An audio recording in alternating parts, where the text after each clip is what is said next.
মানবিক মুখ পুলিশের, জখম কুকুরের চিকিৎসায় উদ্যোগী নাদনঘাট থানার আইসি। ফের মানবিক মুখ দেখা গেল পুলিশের। রাস্তায় অসুস্থ অবস্থায় পড়ে থাকা এক জখম কুকুরকে উদ্ধার করে থানায় এনে তার চিকিৎসার ব্যবস্থা করলেন পূর্ব বর্ধমান জেলার নাদনঘাট থানার আইসি বিশ্ববন্ধু চট্টরাজ। শনিবার রাস্তায় পেট্রোলিংয়ের সময় থানার পুলিশের গাড়িতে আচমকায় উঠে পড়ে একটি কুকুর। কুকুরটির অবস্থা দেখে পুলিশ কর্মীরা বুঝতে পারেন এটি নিছক রাস্তার কুকুর নয়, বরং স্থানীয় কিছু দেশি কুকুরের হাতে আক্রান্ত হয়ে গুরুতরভাবে জখম হয়েছে। এরপরই আইসি বিশ্ববন্ধু চট্টরাজের নির্দেশে কুকুরটিকে নিয়ে যাওয়া হয় পশু চিকিৎসালয়। চিকিৎসকের পরামর্শ অনুযায়ী প্রয়োজনীয় চিকিৎসা শুরু হয়।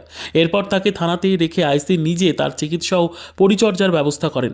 এই প্রথমবার নয়, এর আগেও একবার একটি অসুস্থ ষাঁড়কে নিজে হাতে দিনে দুবেলা করে ওষুধ দিয়ে সুস্থ করে তুলেছিলেন এই পুলিশ অফিসার।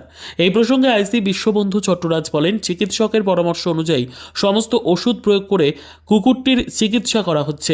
অবলা জীবটি রাস্তায় পড়ে কষ্ট পাচ্ছিল। মানবিক দৃষ্টিভঙ্গি থেকেই এই উদ্যোগ। কি করছেন? অ্যাকচুয়ালি এটা আমাদের গত পরশু রাত্রে নাইট মোবাইল পেট্রোল ডিউটি যারা ছিল তারা নাদনঘাট ব্রিজের কাছে যখন পৌঁছায় তখন দেখে রাস্তার ধারে একটা কুকুর, সে গাড়ি দেখেই প্রায় ছুটে আসে এবং গাড়িতে উঠে পড়ে। কুকুরটা দেখেই বোঝা যায় যে এটা ফরেন ব্রিডের কুকুর আছে এবং ল্যাব ভ্যারাইটি আছে, এবং এটা দেখেও বোঝা যায় যে এর গাড়িতে চাপা অভ্যাস আছে, যে কারণে গাড়িতে উঠে পড়েছে।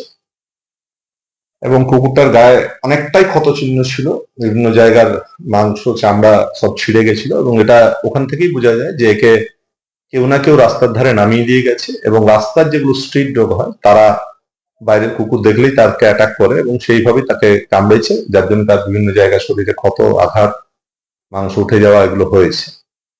আমাদের যা পুলিশ অফিসার, পুলিশ টিম ছিল তারা সেটাকে থানায় নিয়ে আসে, এবং গতকালকে আমরা পশু চিকিৎসা দপ্তরের মানে আমাদের যে প্রাইভেট ক্লিনিক আছে নবদ্বীপে, সেখানে যোগাযোগ করে সেখানে নিয়ে যায়। নিয়ে গিয়ে তাকে দেখানো হয়।